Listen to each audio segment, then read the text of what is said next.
এবার ঈদেও হয়নি ফেরা ঘরে, প্রিয়জন ছাড়া ঈদ কাটে মোর একলা অচিনপুরে।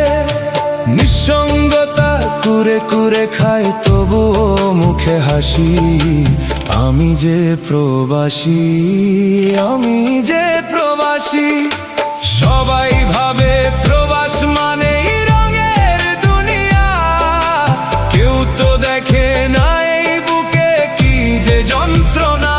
তবুও ভালো থাকুক তারা যাদের আমি ভালোবাসি, আমি যে প্রবাসী।